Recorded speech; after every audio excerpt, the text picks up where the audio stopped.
Hello, my fellow investors. Welcome to 2024. I think, guys, this is going to be such a chaotic year. It's going to be absolutely crazy. For now, though, there really isn't much companies reporting earnings. However, we are going to get massive earnings on the 12th, beginning with, of course, the banks. But for now, we're going to take a look at a company that actually has earnings on Thursday. When you guys see this, it'll be Tuesday. Recording this on Monday.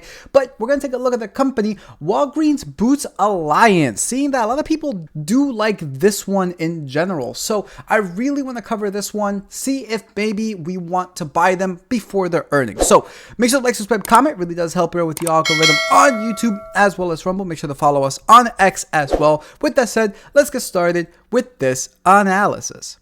So here we have the company, guys, Walgreens Boots Alliance. Now, for anyone who doesn't know what this company does, it operates as a healthcare pharmacy and retail company in the United States, the United Kingdom, Germany, and internationally. Basically, they are very similar to that of CVS, if you guys also know CVS. They also have pharmacy stuff, right? They have retail stuff. So it's just an overall kind of just company that you go in and you buy stuff when it comes to either pharmaceuticals or just in general retail. If we take a look at their earnings, we can see that as of October 12th, they had earnings and their EPS normalized actual came in at 67 cents, misses by 2 cents. EPS gap actual negative 21 cents. That was missed by 73 cents, and revenue $35.42 billion, which was a beat by $623.61 million. The next earnings will be on the 4th, as I just said, and they're estimated to be around 64 cents for EPS normalized, for EPS gap 28 cents, and revenue of $35.04 billion. And you can see that 7 revisions total, and all of them are to the downside.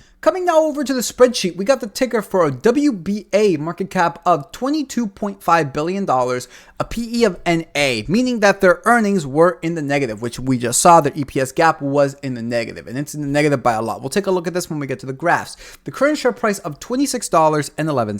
This on the 1 year, it is down 30.32%. We really can't take a look at the year to date because as of I'm recording this, it is the first. So yeah, on the 1 year, they're down 30.32%, and we can see over here 52-week range, it is $19.68 at the lowest, with a peak of almost $38. So we're not exactly in the middle, but we're somewhat leaning towards that 52-week low. Coming back over to the spreadsheet, we can see that they do pay out a dividend of $1.92, which is a whopping yield of 7.35%, a payout ratio of 48.12, but this is not in regards to the free cash flow. We'll take a look at that in just 1 second. A 5-year CAGR of 2.71, 47 consecutive years of dividend payment. They're almost a king. However, I don't think this is due for this earth. Honestly, I don't really think it is. Ex-dividend date passed as of November 13th. Payout date was on December 12th, and they pay their dividends quarterly. With the amount of current shares outstanding, they pay out in dividends every single year, roughly $1.7 billion. And then after we subtract this from the 5-year average free cash flow, they're left with $1.24 billion.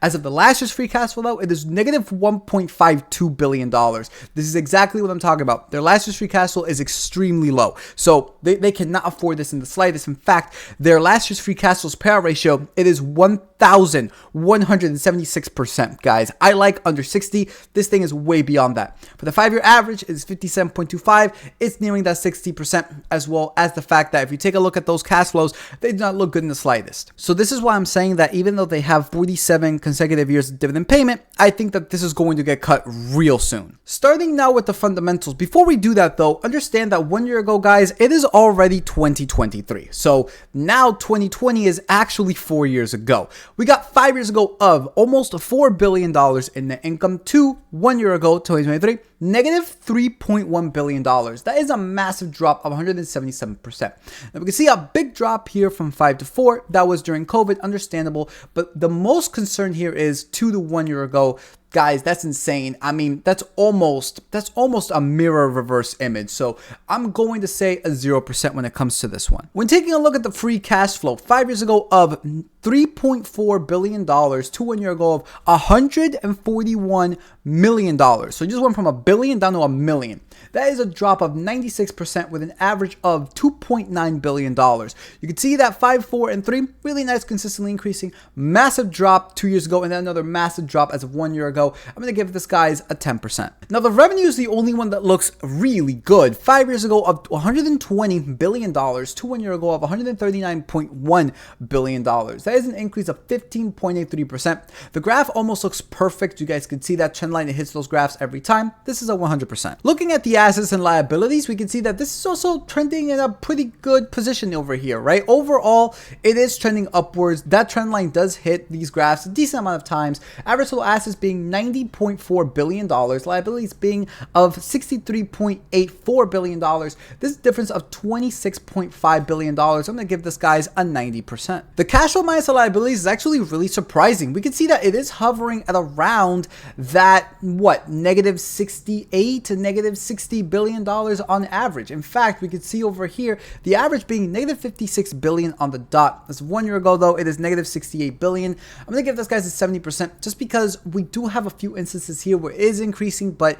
at the same time, it's just, I have no idea where this is going. This is mainly reliant on what the free cash flow does. And when it comes to the shares outstanding, we can see that this is actually consistently decreasing. We can see over here that every time they have gone down, 5 years ago of 895.4 million shares to today, which being, 2023, it is 863.7 million shares. That is a drop of 3.54%. Now, so I'm going to give this guys a 100% for an overall grade. And lastly, when it comes to their cash on hand, we can see that they currently have $728 million with an average of $810.83 million. When it comes to the overall grade, guys, this got a 0 for the net income and a 10 for the free cash flow. Every other metric looks decent. However, my main concern is those two. So that's why the overall grade's a 54%. It's not as bad as you would actually think originally just by looking at the net income and the free cash flow, but it's still pretty bad. This is not one that I would consider buying just based off of fundamentals alone. Now let's take a look at the discounted free cash flow. Obviously, right off the bat, we can see that after debt, this is all in the negatives. They have a ton of debt in comparison to that cash and equivalents, guys. It is what it is, right? But let's just focus on not adjusting for debt. We can see that it is $19.75. So let's actually begin putting in some numbers, and let's start with the projected share buyback. I think that in the next upcoming 5 years, that I don't think they're going to be able to do, well, in the best case scenario, they might do it around 3%, which is what they've been doing the past 5 years, predicted share buyback. Then let's go to 2, and then let's go to 1%. All right, now for the revenue. According to Seeking Alpha, the forward revenue is estimated at almost 4%. I don't agree with this either. I'm actually going to, the revenue has actually been increasing. Sorry, I'll take this back. The revenue has actually been increasing very consistently. So this may actually be somewhat reliable. I'm actually going to say 3, 4, and 5% for the revenue assumption. And now we can see that, well, not adjusting for debt, guys, we get $22.18 for the lowest to $24.27 for the highest. Current share price of $26.11. Honestly, this does seem like an interesting buy at around this point.